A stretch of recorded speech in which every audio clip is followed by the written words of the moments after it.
Welcome to the Jew and Gentile podcast. I am your host, Chris Katulka, and with me is none other than the Jewish sage himself, the one, the only, Mr. Steve Herzig. How are you, sir?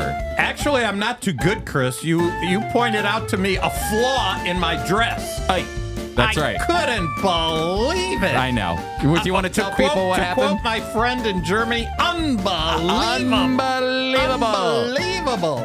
I still hope that we have some German listeners from that experience. I hope there'll be some German listeners. But this morning I came into your office and you said, "Oh, your pen leaked." I said, "What? What are you talking about?" Your shirt. And so of course I didn't. Who looks? It's in my closet. It's fair game. Put on my shirt. What do? I put on a shirt that had blue ink all over it. Well, you also get up at like 3:30 in the morning, so anything is possible with you with grabbing clothes and not. Yeah, I mean, it's probably pitch black in your room. It is true. You know what I have to do? Thank God for the Apple iPhone with flashlight, because my wife is asleep. I don't want to wake her up, so I turn on my flashlight and I use it in the bedroom. Yeah, that's to get dressed. So because it points away from her, obviously, so I'm able to see stuff. So I do pick out my clothes using a little flashlight. I envision you texting me at 4:30 in the morning with your flashlight on, looking for the shirt you're going to wear with the pen stain on the pocket. You and I, we get up early and we start. People don't realize this, but you and I start chatting sometimes really early in the morning. I'm sending you news items as I find them. In the morning. Maybe we prepare more than we think we prepare for this podcast. Well, if that's preparing. Hey, we're in trouble. I just think that's no. What catches our eye, I think, so we text back and forth to share the news items of the day. And Chris, the news items that we're going to use, we had so many. Laura sent us some. I know you sent me some. I sent you some. But the news items we have are. It is unbelievable. I know. There's a lot going on. In fact, before we get started, I just want to let our listeners know that if you are tuning in the Jew and Gentile podcast, if you're new to the Jew and Gentile podcast, hello, welcome. Steve Herzig is our resident Jewish sage. I might confuse you if you're watching on online and you see my face. Give a profile behind the man. That's right. My spirit animal, Theodore Herzl. Behind me, the beard might confuse you. It's just a hipster beard, but I'm the Gentile with a big Jewish heart. Sometimes Steve says a Jewish kepi on top of my head. So anyway, welcome. I'm glad that you could be with us. The podcast is actually sponsored by FOI Equip, which is your opportunity. If you've never done this before, I hope that you do. Learn the Bible from a Jewish perspective. That way, you can gain more of an understanding of who Jesus is. Right? I mean, Steve, Jesus was Jewish. I guess the secret's out. Yeah. That's right. He didn't go to church. He didn't celebrate Easter. He didn't celebrate Christmas. That would be awkward. He went to synagogue. He went to Hebrew school. He celebrated the feasts of Israel. He was Jewish through and through. And so I believe that when you study the Bible from a Jewish perspective, you actually deepen your relationship with the Jewish king, with the Jewish Messiah. No question about it. And Chris, one of the ways our listeners can get involved, we're offering a cup, a mug on a mug. A mug on a mug. I've wanted this since March of 2022, and you were the one to say, no, you got to hold off. We only have one listener, so let's not go to all the trouble of getting cups. And you got to wait for the time. And then your wife, who's in marketing, we had to wait till they got a hold of it. And we went through pictures. The stuff you got to go. You have to understand. I just wanted a mug on a mug. See, that's the thing, is that Steve thinks things, you say it and it appears, right? That's right. But see, we all also know it takes time. It does. It's here. It is here. Once it came, it came. In fact, I can tell you. We actually got them, and then we said, well, we have to make sure they get put online and put in inventory. You're going, I'm pushing these things now. That's what you did. Well, I just, 5 of them just went out the door yesterday. I'm happy about that. And one of our number one fan, she might have been either the first listener or the second listener, Patty Larson. She's coming in next week with 12 of them. She's giving them as a Christmas gift. She's amazing. the Jew and Gentile podcast great Christmas gifts. She's one of our original fans, Patty Larson. She is. You know, Steve, I also got a text a couple of days ago from a 205 area code, and I love these people. It's a husband-wife duo, and they're in their young... Are they going to bed listening to us? I don't think they do. I think they're wide awake. Thank God. Well, Thank God. They're in their young 20s, and they listen to the podcast, and they let us know that they are getting a mug on a mug. And I said, please take a picture of your mugs with our mugs. And so they said they would do that. They're a fantastic couple. I've been texting with them on our text line, Steve, 424-444-1948. And in light of the text line, too, do you remember last week, Steve, we asked people to text us if they support Israel and the Jewish people during this time. Let us know. And I've been getting text all week long from people texting in saying, we support Israel. We support Israel. We love the Jewish people. They show us wearing their shirts or their flags of Israeli flags that they're flying outside their home. So again, if you're out there and you support Israel and the Jewish people during this time, text us at 424-444-1948 and let us know.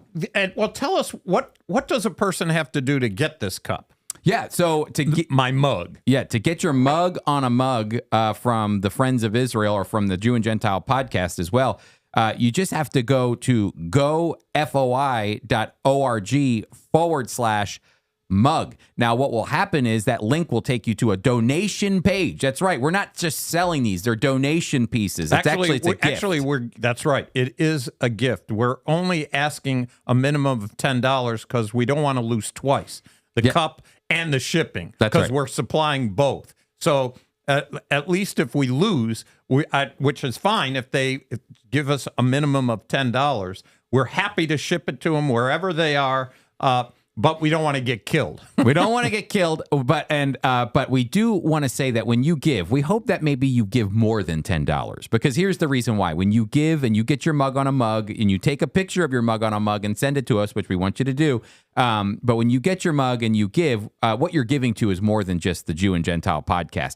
You're actually giving to FOI Equip, which is an umbrella of all of our equipping ministries here at Friends of Israel. This includes our online classes. This includes engaging with the Jewish community face-to-face through Encounter. This includes our volunteers who are ministering all around the world and connecting with the Jewish community. This includes our interns who are engaging with the Jewish community and getting trained in Jewish ministry. And Bridges. Bridges is a very important component of the Equip that we're doing.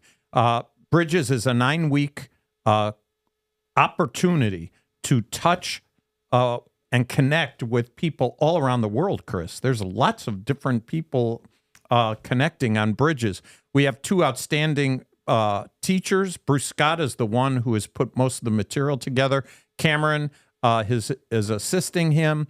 And we have people who meet with each other. They have assignments, which in these days of the war, Chris, standing with Israel is actually part of the Bridges routine. Yep, 100%. So people who are inclined to do that anyway, they're taking Bridges. They're connecting in the Jewish community. It's a beautiful thing. And after a person graduates from Bridges, they have often come to you. We're almost 2 years into Bridges.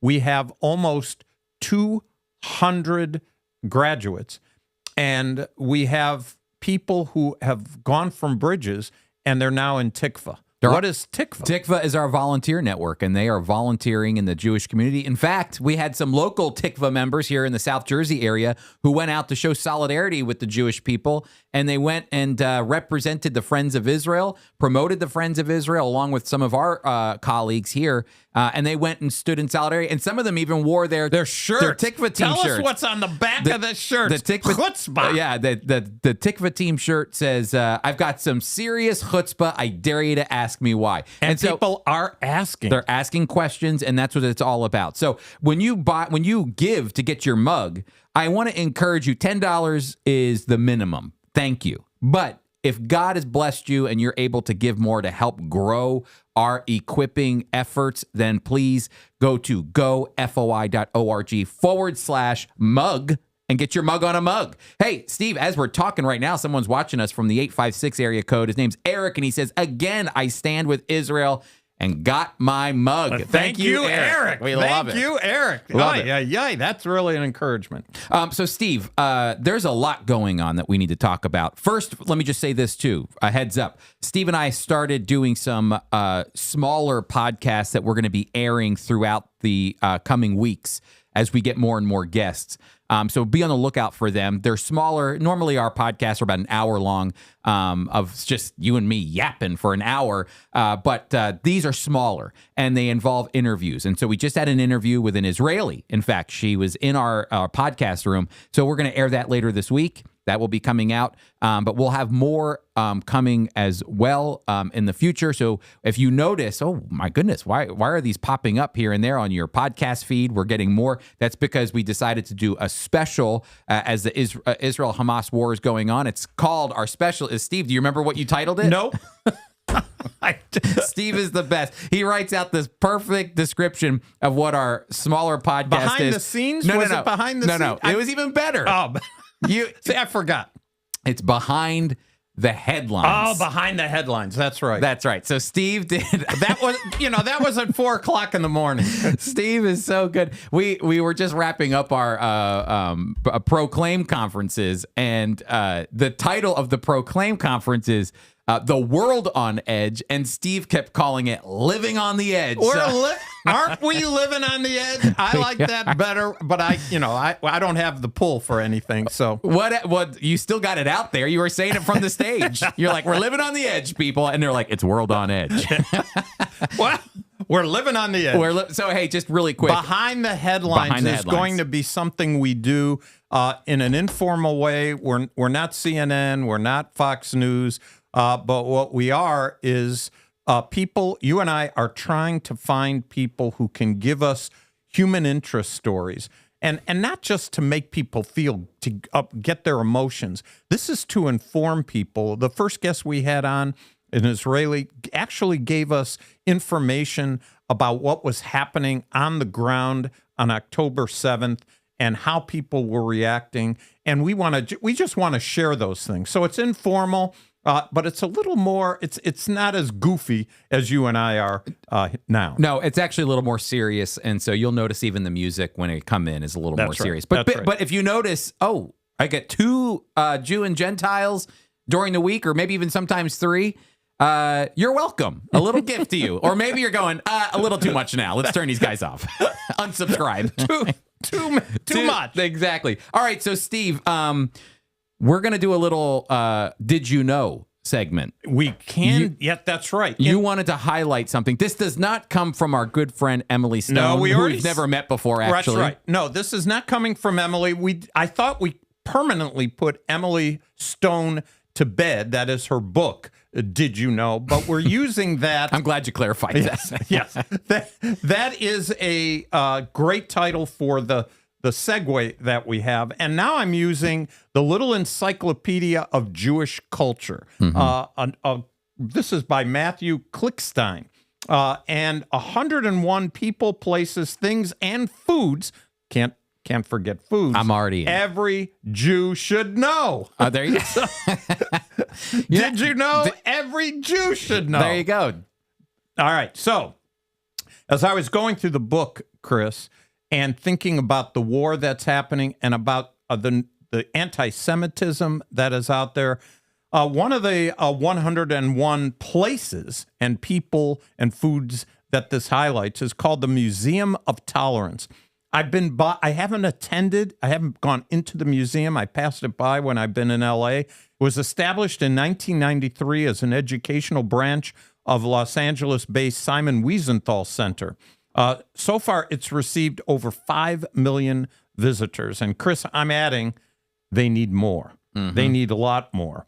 Because what it does is explores the worldwide anti-Semitism, engages patrons, including many middle and high school students, in investigations of other global atrocities, as well as acts of everyday bullying. So this is a museum established by Jewish people to talk about anti-Semitism and bullying. And in light of what is happening, Chris, this is the kind of thing more people should be going to. 100%. You know, it's really sad because America it's a pretty tolerant country. Most people don't understand that when you go to the Middle East or you go to other countries outside of America, there is a lot of racism still. But it's amazing that as this war is going on between Israel and Hamas, there is incredible amounts of anti-Semitism right in our country. And it's funny because we hear people screaming all the time against racism, especially from these higher education Ivy League schools and universities and college campuses, to fight against racism. And it seems like the racism that they are against is coming from that same campus against the Jewish people, but nobody said bupkis, nothing. Nothing. A great example of low-key but interesting anti-West is when you go to Israel and you simply want to go and view the Dome of the Rock.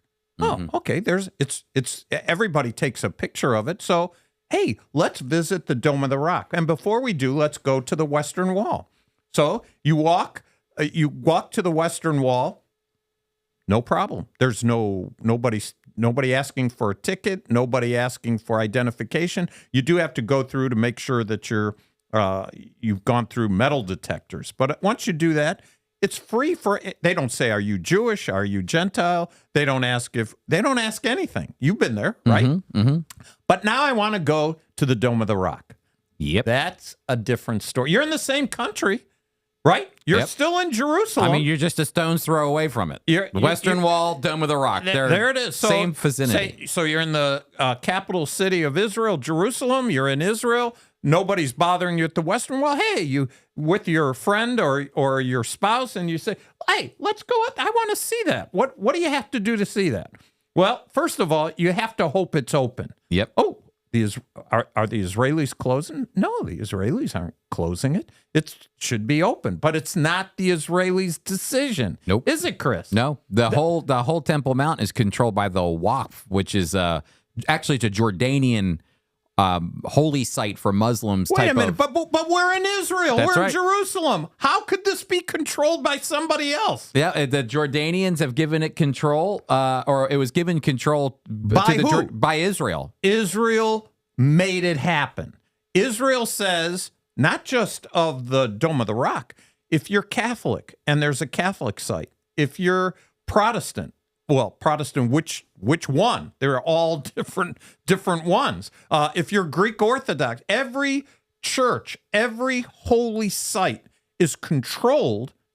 Israel says, you worry about it. We'll protect you. Our military, you're under the auspices of Israel, but your holy people, your group controls it.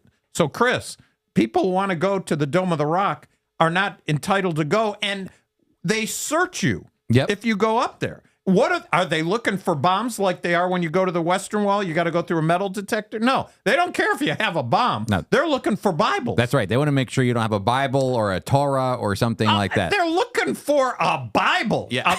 Do they want to pray? No, they want to take it away from you. Mm-hmm. No Bibles on the Temple Mount. Yep. And they, of course, wouldn't call it the Temple Mount. Okay, so take my Bible.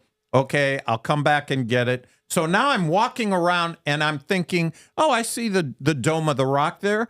But Lord, thank you for getting me to Israel. And I'm standing right on the acreage that Jesus stood on. This is what Herod did to expand it. He put 4 big walls to retain all the dirt in order to expand to 100 and some acres. And here I am. I just want to pause and thank you. And so I'll bow my head, and now I got security coming. Yep, they whack you. Hey, who is doing this, Chris? That's the Waqf. They're the ones who control and manage the Temple Mount. If they see you praying, closing your eyes, you got to get out of here. No, you're not allowed to stop and pray. And even if you hold your wife's hand on the Temple Mount and you're walking, they say you can't hold hands, you can't do any of that stuff. And these are the same people who want to negotiate and say, we recognize Israel. Yeah. Now, just think about this. And you haven't even talked about the real thing. Can you go into the Dome of the Rock? Have you gotten a chance to get in the years? I think my first time was 2004. I've never been inside. It's all. See, I went in the early '80s and in the '90s, and when it was open, and you could do it. It's just so interesting to me. I wanted to emphasize in a hopefully low key way. Just how you low key? It's just how difficult it is to be living in the midst of that neighborhood. And I used to have a message where I put, it's the opposite of tolerance. Opposite of tolerance. I used to have a message called Israel, a good country in a bad neighborhood. They've been operating this way from the time of the modern state of Israel, where one day they're celebrating because the United Nations recognize them, and then the next day 5 countries invade them. That's right. And going back to that whole concept of the Dome of the Rock is that one time, I used to lead the groups to Israel for volunteerism. You were the macher. I was the macher for a group of young adults from 18 to 28. You could go over and volunteer in Israel at a hospital and partner with our Origins. Yeah, it's called Origins. It's still running. So if you're 18 to 28 and you want to do volunteer work in Israel, we run those every summer. But one year I had a kid from down south, like way down south Texas, right on the border. And so he had that dark, skin. He had like a Middle Eastern look to him. And so we go up on the Temple Mount and we're walking around. I said, hey guys, here's the deal. I'll let you walk around. You cannot go in there. Don't go into the Dome of the Rock. You're not allowed in there. Don't even try. So just, you can get close to it or whatever, but you can't go in. So I said, let's meet back here in 15 minutes, 20 minutes, whatever. So they all scurry away, okay? We all meet back, and I said, where's so-and-so? Oh, we don't know. What happened to, I'm starting to get worried now.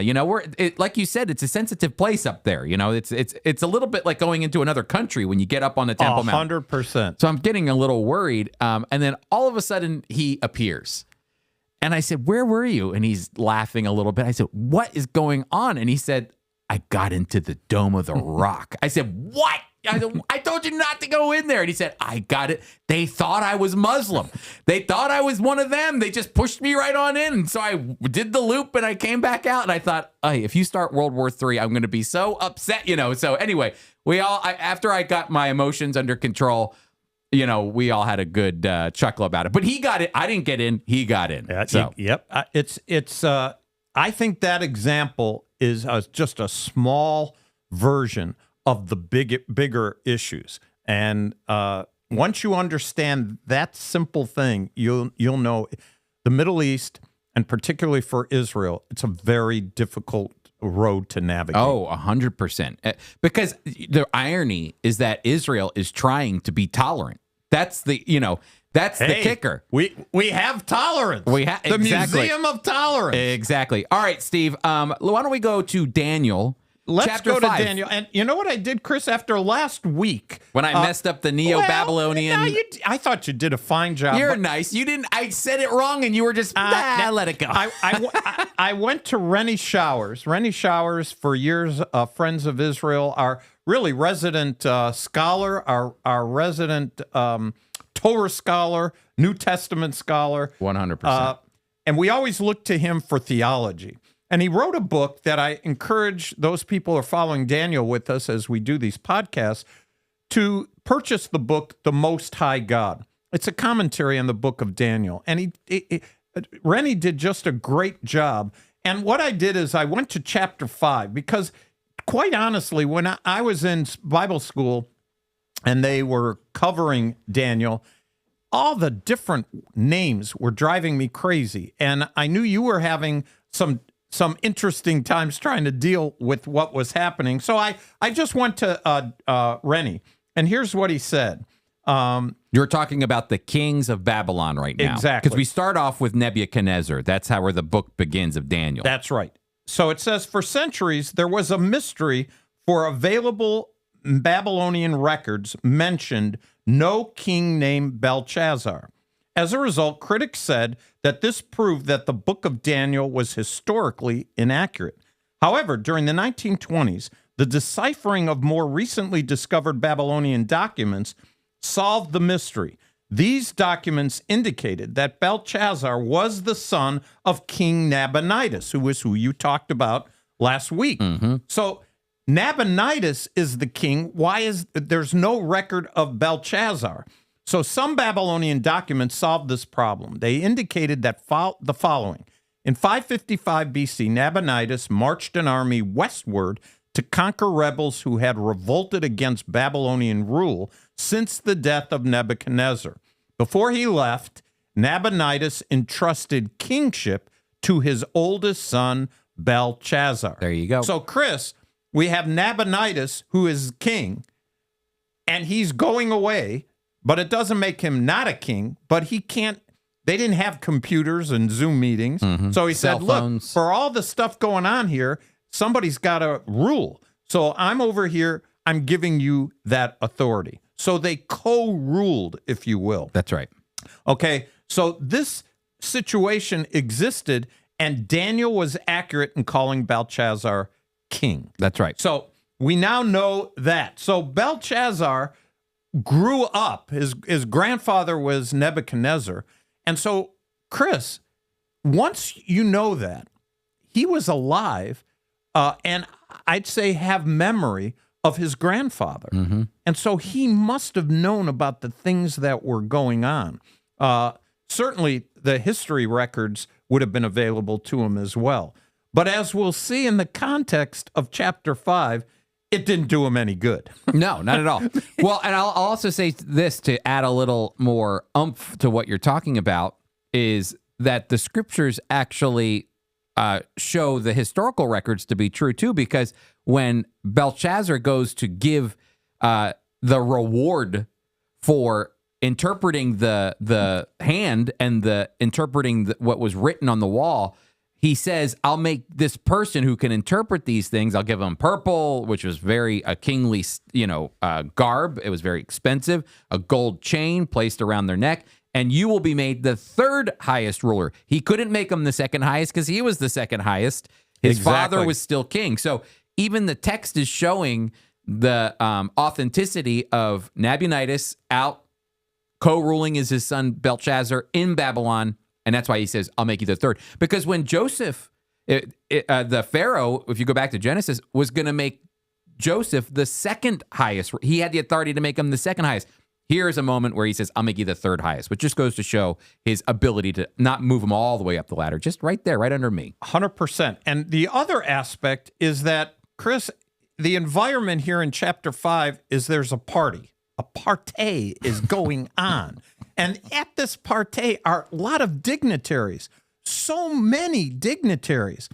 And yet the context is that while this party is going on, and in fact, there's a prophecy that Daniel is able to decipher, Cyrus is doing his thing. Yeah, that's the Persian king, Cyrus. Exactly. So the Persians are on the outside of the wall of Babylon. And so, Chris, tell us, how confident was Belshazzar with all his friends? They're bringing out what his grandfather Nebuchadnezzar got, all the gold cups they were drinking from. They took them all out from Jerusalem, the temple treasuries, and disrespect to the God of Abraham, Isaac, and Jacob. Well, that's what the whole thing, again, it's following the pattern of Daniel. It's the pattern that you can still maintain a holy life in a unholy world.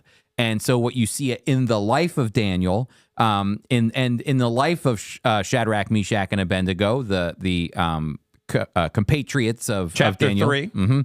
But then now you're also seeing it in the actual elements of the temple itself. That these elements of the temple were carried from the temple into Babylon, which means they left the holy place and were carried into an unholy place, Babylon. And now they're being used in an unholy way. And so you can still see that the picture is that these things are holy and now God is about to judge. It almost is the climax for the Babylonian Empire, the fall of the Babylonian Empire, hinges on the fact that they abused the holy things of God. And so it almost makes it a centerpiece. Daniel almost makes that a centerpiece of the fall of Babylon. How did Babylon fall? Well, it fell because they were misusing the very holy things of God that come from the temple in Jerusalem. That's a pretty interesting concept. And they were taking their eye off the ball. Yep. The ball was the Assyrians. They knew they were coming. They had already lost a number of battles, but they had, at least they thought they had, a sure thing. And the sure thing was the walls that surrounded them, which would protect them from the Assyrians, except it didn't. It didn't. You know, it actually, to make it more modern, I was listening to some commentators on politics and whatnot, and I don't want to get too political, but it's interesting how... Why? You know, you should tell people when you went to a Halloween party. Yeah, you should get political. You were telling me that you had a neighborhood. We had a neighborhood Halloween party. Yep. So you put on a nice jacket. I put on a nice jacket. Nice slacks. Socks or no socks? No socks, of no course. No socks, loafers. And they all said, Chris, what do you... Look, we're all dressed up. Now, bear in mind, we also live in New Jersey, FYI. So who are you dressed up as? Tell us who you are. I said I'm a Republican. And they all laughed like you did. It's and I said, what are you laughing at? I'm a Republican. Pure genius. You were the Alex P. Keaton, for those of us old enough to know that show. 100%. I just love that. So the reason I brought that up is you said, I don't want to get political. Look, you went as a Republican. I love politics, but we have to always be careful how we have tread to be lightly here. Yes, we do. It's only for Halloween you dressed up as a Republican. Let it be known. That's right. And maybe the other 364 days of the year as well. But all that to say, when it comes to like this idea of that Belshazzar had ignored because he thought he was safe. He thought the walls were strong enough. He thought he had enough prosperity and power and influence and money, and that he took his eyes off the goal, like you said, the target, the actual thing going on outside the walls. And then what happened is Cyrus snuck in and destroyed Babylon.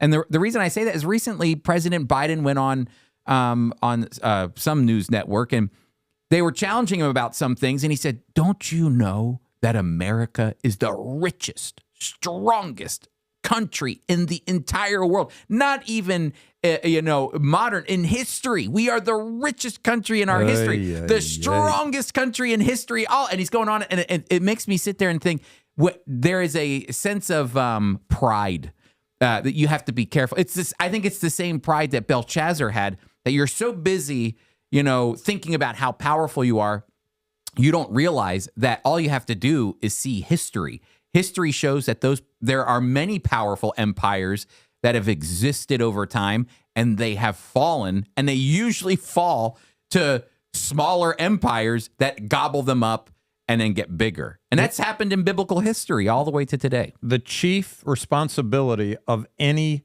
governing power, whether it's a monarchy or it's democracy, is the safety of its citizens. That's the chief end. Mm-hmm. And taking your eye off the ball, you could make the argument. Taking the eye off the ball. In Israel, there was great division, wasn't there? Mm-hmm. It was chaotic. It was chaotic in the Knesset. You had the far right religious parties against the secular ones, and they were arguing, and then came the Supreme Court issues. We talked a little bit about that. And why all that was going on, there was plotting going on in Gaza. That's right. And you could make the argument that Israel, just like in 1973, had its eye off the ball, just like you're saying about President Biden.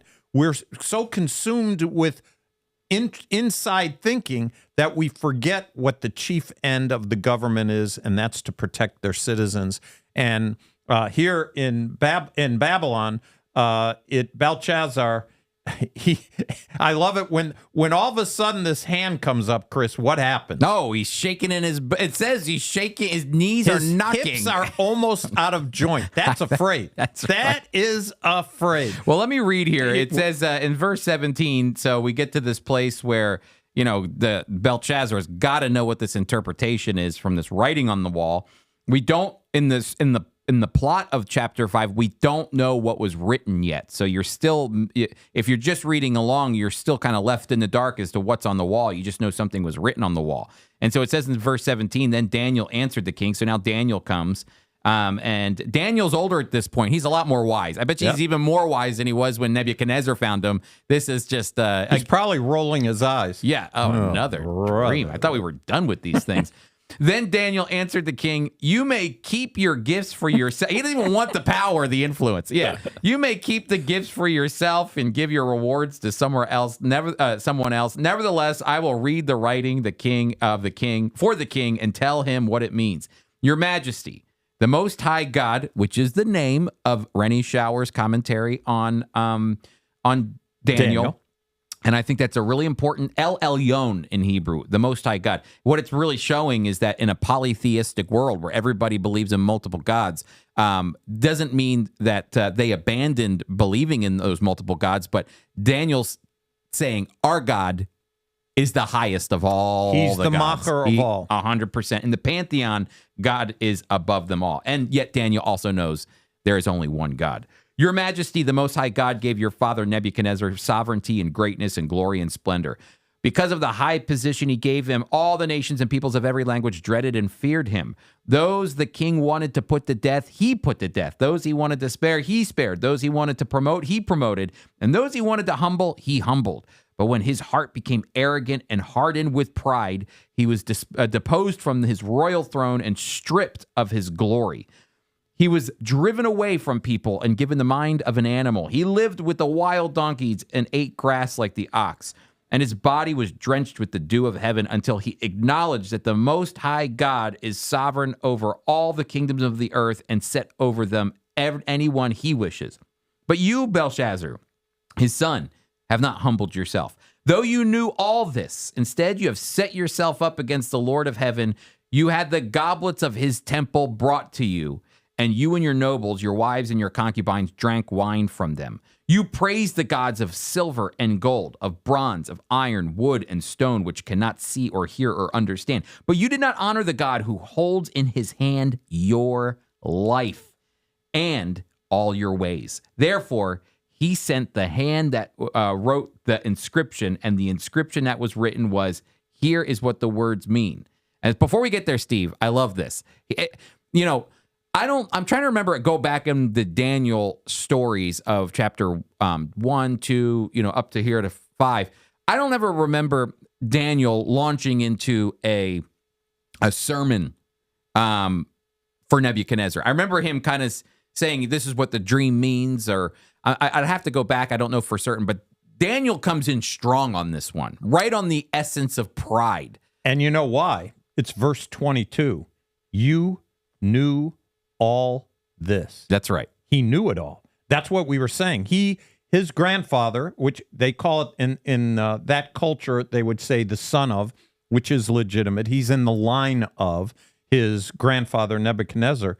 He knew about the stuff that Daniel was taught. Daniel was reminding him, probably when he was much younger, about what happened to Nebuchadnezzar, and totally disregarded. You knew all this. Mm-hmm. And Chris, that's the key, because right now we have some people who are listening and we want them to know the truth. And many of them do. That's why they're tuning in to the Jew and the Gentile podcast. But sometimes we get new listeners. And Chris, with all the joking and we have fun doing these podcasts. The center of our podcasts are the Word of God. Mm-hmm. Let's remind our listeners, we've gone through studies on the temple. We went through the book of Leviticus. Oh, yeah. 30 what were we some thinking? Podcasts. What were we thinking? We went through the book of Revelation. Yep. We have gone through and talked about the Shema in Deuteronomy and the Torah. Why? Because that's the crux of everything. When God created the heaven and the earth, he created man, and man was innocent, and then Cyrus came. Because what happened to Nebuchadnezzar, what happened to Belshazzar, is what we are too. We are too. We are in our natural state prone to non-humility, arrogance. We're prone to not leaning on the superior person. We could do it ourselves. We're prone to doubt that we're in good hands with El Elyon. Instead, we say, I could do it.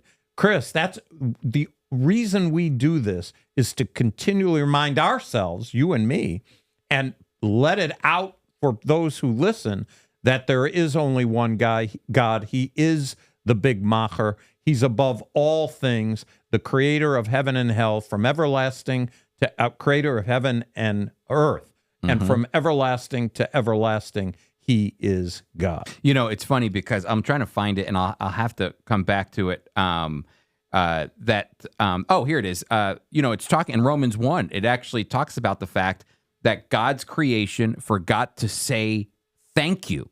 They neglected God, and in neglecting God, they forgot to praise God and to say thank you to God for all of the blessings that come from him. You can read about that in Romans chapter 1. It's all about how did all of this happen? Where did this all come from? Well, it comes from the very fact that mankind forgot God, embraced their own human ways, and God exchanged the truth of God for a lie. That's what it says. And they worshiped and served created things rather than the creator, who is praised forever. They forgot to say thank you. And I think it's interesting because you get a little hint of that here in Daniel when it says later on, you praise the gods of... So they're holding the elements of the one true God from his temple. And he says, you praise the gods of silver and gold, of bronze, iron, wood, and stone, which cannot see or hear or understand, but you did not... This is almost exactly out of Romans chapter 1. You did not honor the God who holds in his hand your life and all your ways. That, to me, it punches me in my gut, to think that there can be moments in my life where I forget to say thank you to God. This is a pagan king. I mean, I have a relationship with the Lord through Jesus Christ, but there are even times where I think I have to say thank you to God because he's blessed me with so much. And sometimes you can forget in those moments that is God who holds my hands, your hands, everybody's hands in his life in his hands, and all of our ways. And so again, there's as God humbled Nebuchadnezzar, God's about to humble Belshazzar and all of the Babylonians. So here's where it picks up on what these words mean. It says this: Mene is the first word that was written on the wall. Mene, God has numbered the days of your reign and brought it to an end. Tekel, not tickle, Tekel. Although you're laughing anyway. The moment I hear it, I think of tickle. Now you're going to get tickled to death. Oh, man. I never thought of tickle from Tekel. It's the Yiddish for tickle. No, I'm joking. I don't know. You have been weighed, Tekel. You have been weighed on the scales and found wanting. And Perez, your kingdom is divided and given to the Medes and the Persians. Then at Belshazzar's command, Daniel was clothed in purple, a gold chain was placed on his neck, and he was proclaimed the third highest ruler in the kingdom. That very night, Belshazzar, king of the Babylonians, was slain, and Darius the Mede took over the kingdom at the age of 62. I wonder how fast Daniel took off all those... Hey, he's giving the message. This is over. This stuff, I don't want this I don't want any of this. That's right. All right. It's like he won a competition or something, Believe me, in light of the message, Belshazzar, thanks, but no thanks. Yeah, like what were you saying earlier before we got started? We were kind of talking about this, and you said, Daniel's sitting there going, I don't want any of this. It's all about to disappear. I just told you what Tekel and Perez and Mene means. It's done. Exactly. In fact, Daniel was probably thinking, I wonder what I'm going to be telling this Cyrus and his Assyrians when they come in. Hey, I don't know this guy.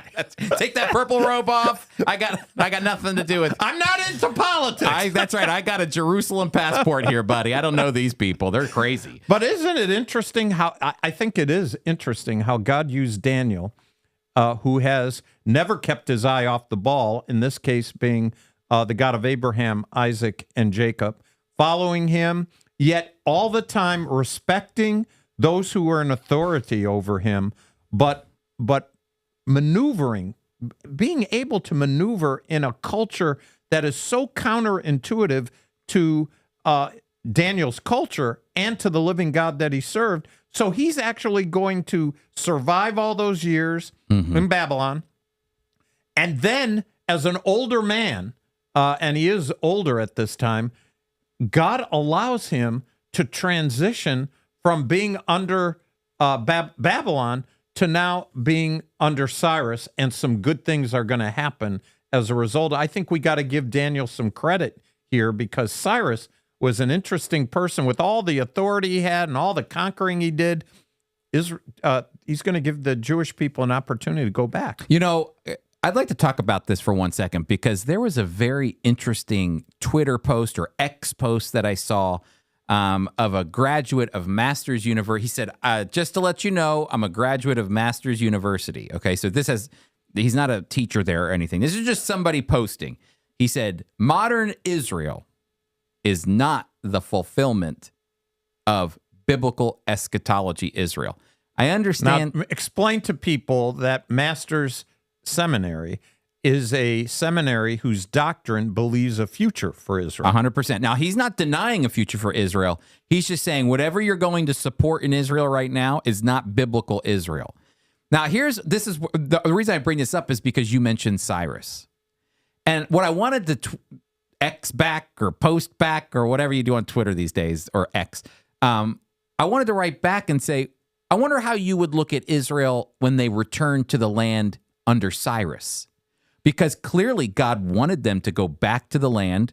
So Cyrus comes, and you'll read in the beginning of Ezra, the fact that 42,000 plus went back. They went back. They wanted to go back. And Cyrus, who was the ruler of the world essentially at that point, is the one who gives them permission to do that. So they return home, and it's nothing like the kingdom was before the exile.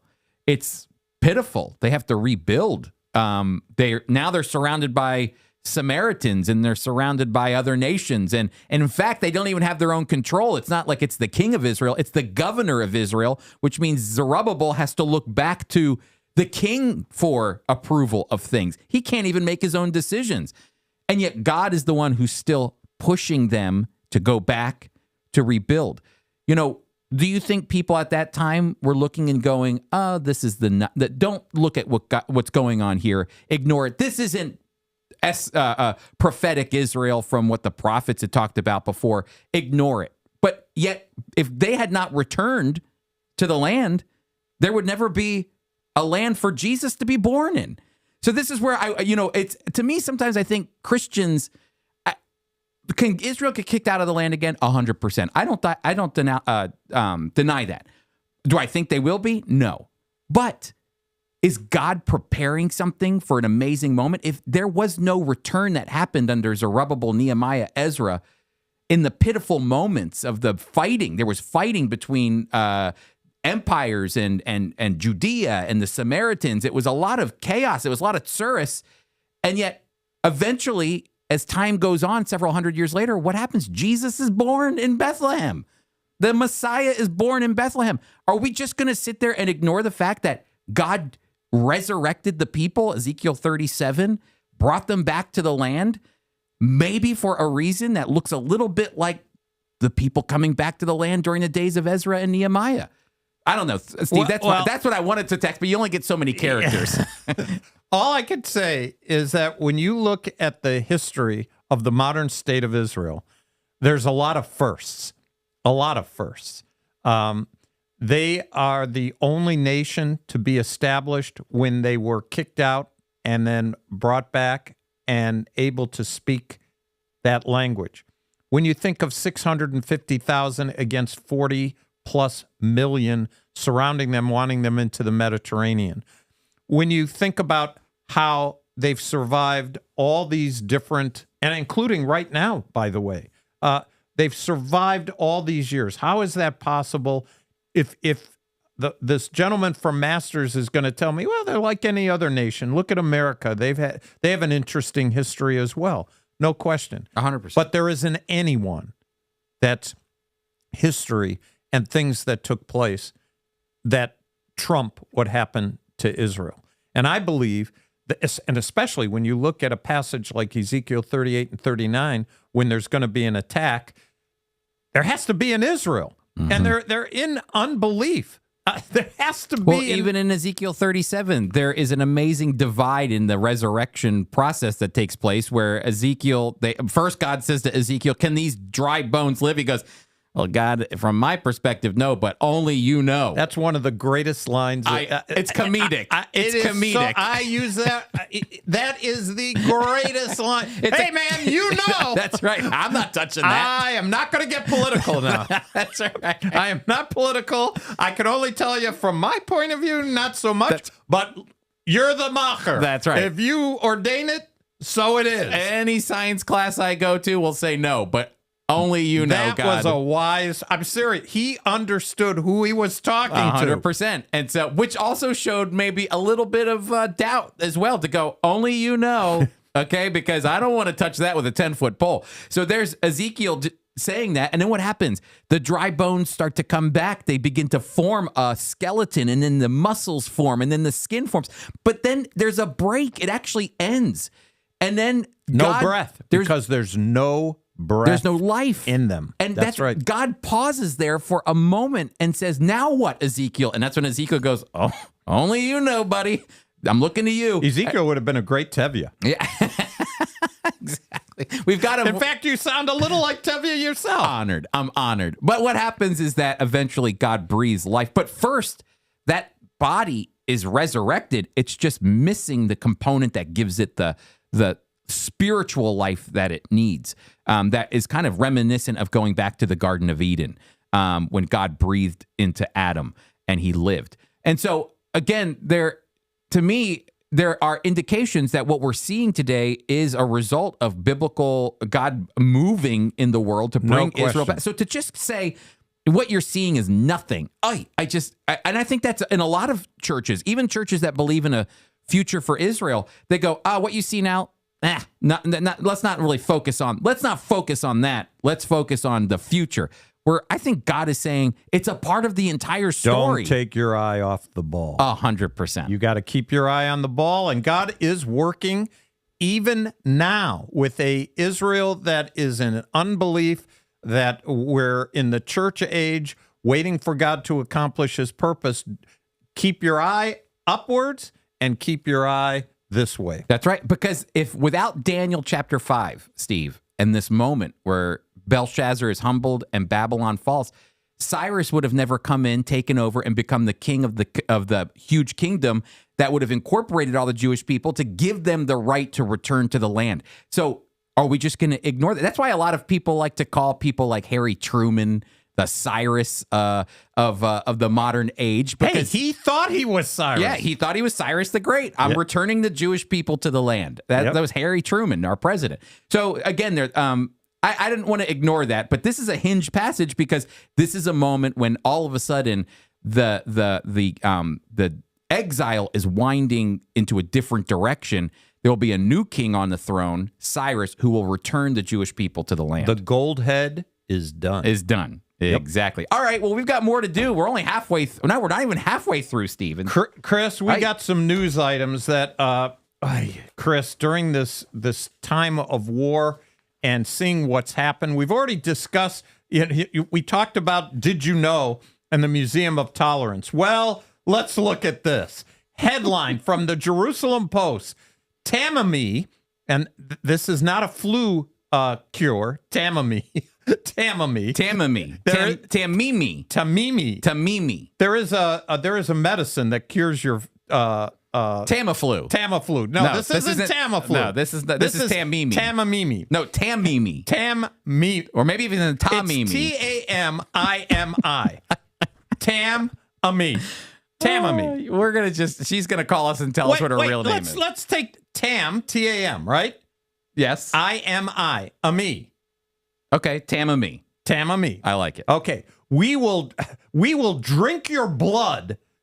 What Hitler did to you was a joke. That's the headline in the Jerusalem Post. Chris. And this girl looks like somebody you'd run into on your college campus or wherever you might go in your classes or something. She looks like somewhat of a young woman. It says in the Jerusalem Post, Palestinian political activist and terrorist supporter Ahed Tamimi called for the murder of settlers in the West Bank in an Instagram post on Monday, according to Israeli media. She said, quote, "We are waiting for you all in all the West Bank cities from Hebron to Jenin. We will slaughter you, and you will say that what Hitler did to you was a joke," she wrote on social media. "We will drink your blood and eat your skull." Come on, we are waiting for you. Chris, this is an example of what Israel's facing. This is a woman who lives in the West Bank where they're supposed to be getting along. And when you look at her, you're not going to think to yourself that she looks like a nice girl. Yeah, she looks like a nice girl who wants to eat your head. Those eyes do look shady to me. Well, you know what I was thinking is, I don't know if this woman is married or not, but if there is some dating site out there and she's on there, I'm envisioning, Ahed Tamimi, and in her description, it says something like, "I like long walks on the beach. I eat hummus. I eat some good hummus. I like hummus and some pita, and I will drink your blood. No Jews welcome." Yeah. Just so you know, we're waiting for you. We're waiting for you. Chris, look, I don't want to make light of this. This is there's thousands of people who would agree with her. That's what's scary. Yes. There's thousands and thousands of people who hate the Jewish people, who want them dead, who don't want to negotiate with them. This is what Israel faces all the time. And this is at a time, Chris, I think we need to have her as the poster child in order for Israel to keep going until they get the job done. Well, and notice where she lives as well. She doesn't live in Gaza. She lives in the West Bank. So Judea, again, Samaria. People, and I'm glad that I always try to clarify that too. People often think this problem is just in Gaza. Hamas is not in Gaza alone. Hamas is also in the West Bank. They're the moderates. Yeah. The Palestinian Authority is the moderates.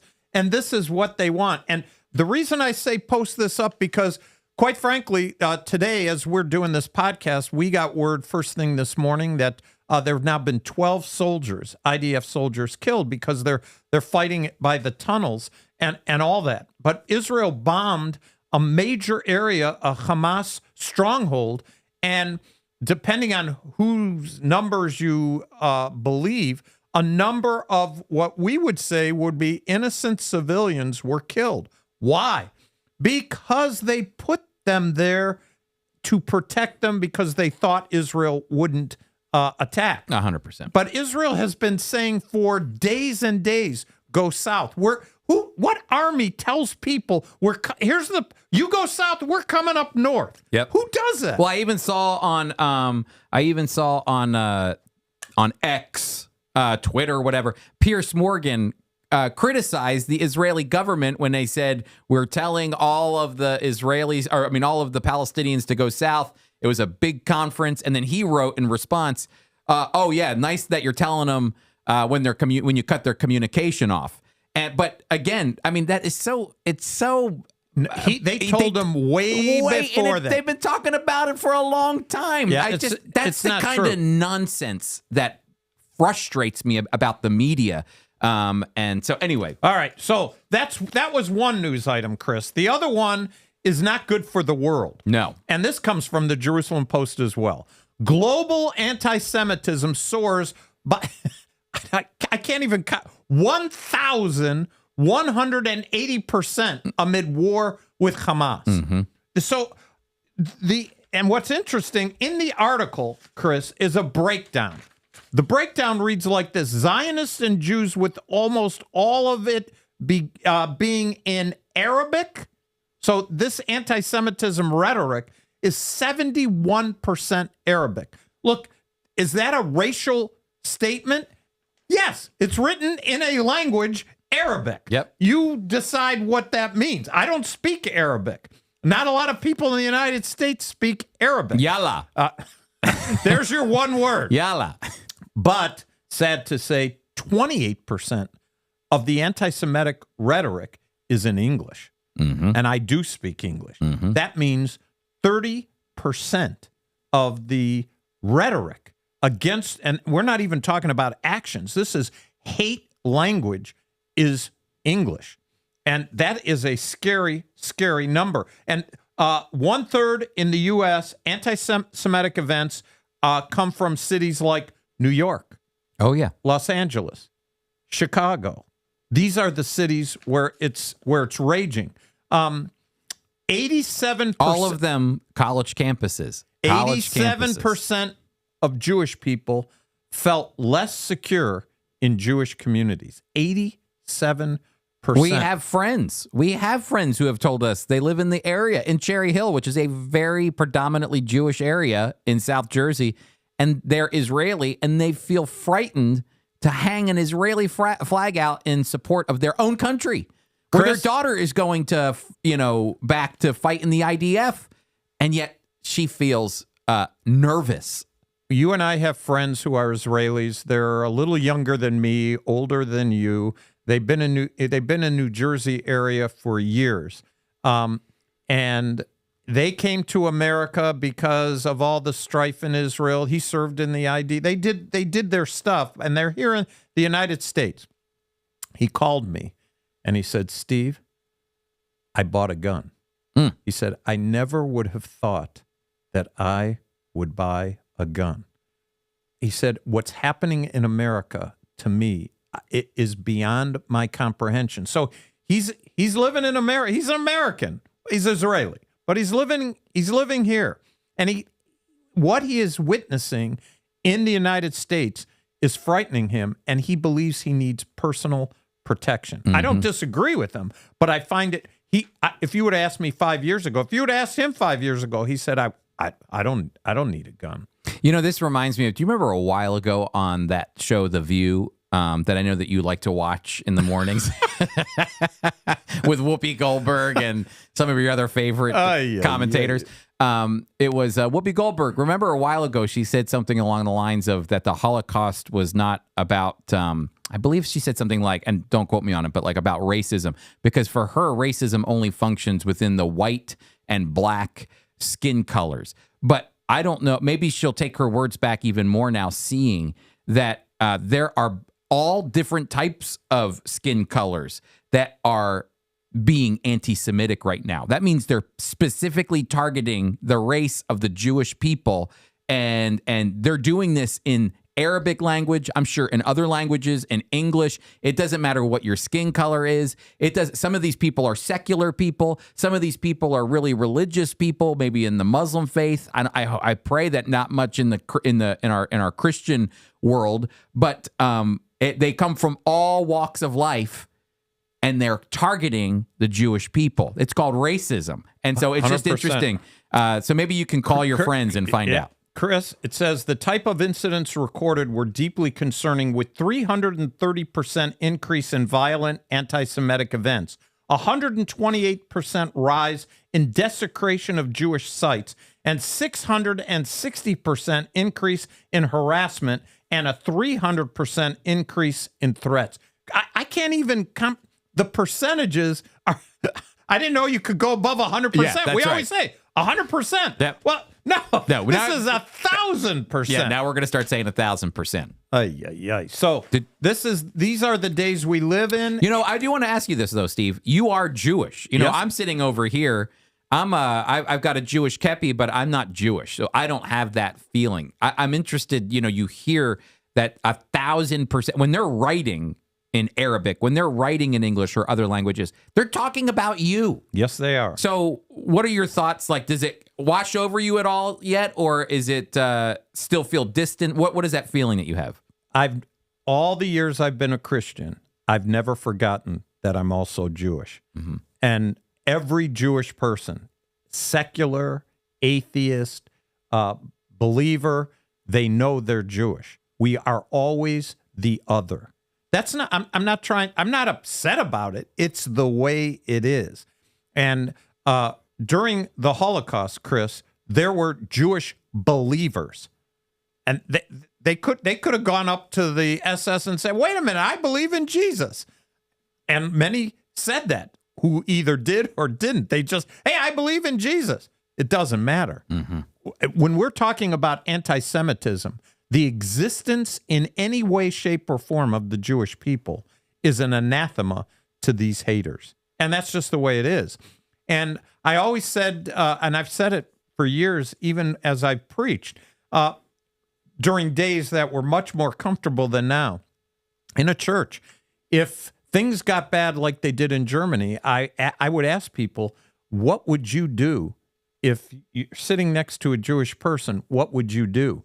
Because what every Jewish person asks themselves, would they turn me in if times got rough? Mm-hmm. That's always the question. Now, I'm a believer in Jesus. We're to be anxious for nothing. We have to be wise. And so, no, I never forget what I am, who I am. And I do not think for a moment that just because I'm with Friends of Israel, and by the way, if you're with Friends of Israel, no, you're a target. Now you're a target. Mm-hmm. You're a target too. So we just got a brand new sign out there. It's huge. It says Friends of Israel. And we are Friends of Israel, and we have to live like Daniel lived in his culture. Daniel never compromised. What did he do, Chris, when it was time to pray? And we haven't gotten there yet in chapter 6. But when it was time to pray, and they were looking for anybody who was worshiping somebody other than Cyrus at that time. Mm-hmm. So right in the lion's den. Actually, chapter 6 is Nebuchadnezzar. Kind of goes back. Mm-hmm. So what did he do? He opened up his window. He prayed by the window. You want me? You know where to find me. Mm-hmm. That's the way I look at it. And I don't want to be that brazen. I'm a believer. I'm Jewish. That's it. But yes, we're targets. And you're a target. Yep. Anybody with Friends of Israel is a target. Yep. And that's just the way it is. I think of the Corrie ten Boom family. And when the soldiers told the father, you can't hide Jewish people. You got to stop. If you stop it, that's good. And he said, I'm not going to stop it. Mm-hmm. I'm going to do it. So they put him. What did they do? They put him into prison, and he lost his daughter, and Corrie ten Boom lost her sister in the Holocaust. Mm-hmm. That's us, Chris. Mm-hmm. That's us today, and maybe even the people who are listening right now.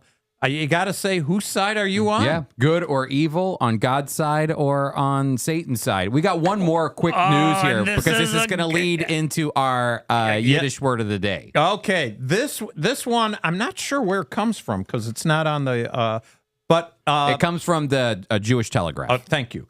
Israel's war has spurred thousands of Haredi Israelis to volunteer, cook, and serve in the army. Yep, there you go. Hold on a second. I'll just go right into our Yiddish word of the day. Oh, yeah, and I got to find my Yiddish word of the day. So, Israel's war has spurred thousands of Haredi Israelis to volunteer, cook, and serve in the army. Now, Steve, this is a big deal because most of the time they have an option. If you're ultra-Orthodox in Israel, you have an option to serve in the army or not. This has created a massive division. Huge division. Israelis who serve in the IDF, it's a badge of honor, and they have these Frum, F-R-U-M, these religious maniacs. That's what many Israelis say. I'm quoting them. Yes. These the Frum, they won't do anything. They won't serve their country. We're the ones that protect them so that they can daven the Torah, and we're out there risking our life. Well, what's happening now during these horrible days? There's there's pictures. Here they are. They're running into battle. They are united. They are echad in Hebrew. Yep, one. Here we say Shema Yisrael Adonai Eloheinu Adonai Echad. And so, Hear, O Israel, the Lord our God, the Lord is one. That, Chris, we'll have to do that sometime on our podcast. Mm-hmm. But the Declaration of Faith for the Jewish people actually talks about the oneness of God. And here we have the Frum. The Frum. uniting with the rest of the country. There is a unity. They are one people. They have all kinds of differences and they disagree, but they are one. The Frum have come back to home. Frum is the Yiddish word of the day, and we threw a little Hebrew in there, sprinkled a little Hebrew with echad, which is one or oneness. So, hey, Steve, that was a great word. I really appreciate it. And hey, just a fresh reminder. Number one, thanks for listening to the Jew and Gentile podcast. Get your mugs on a mug by going to gofoi.org/mug. Also, go to foiequip.org and register for my upcoming class, Thanksgiving from Leviticus. Hey, Steve, we're going to be You're back in Leviticus again. We love Leviticus. We've got a lot to do in Leviticus. So anyway, join us. You can register for my class coming up November 16th at foiequip.org. And it's free. People, it's free. We practically give everything away here. Hey, thanks so much for being with us. We'll see you next week.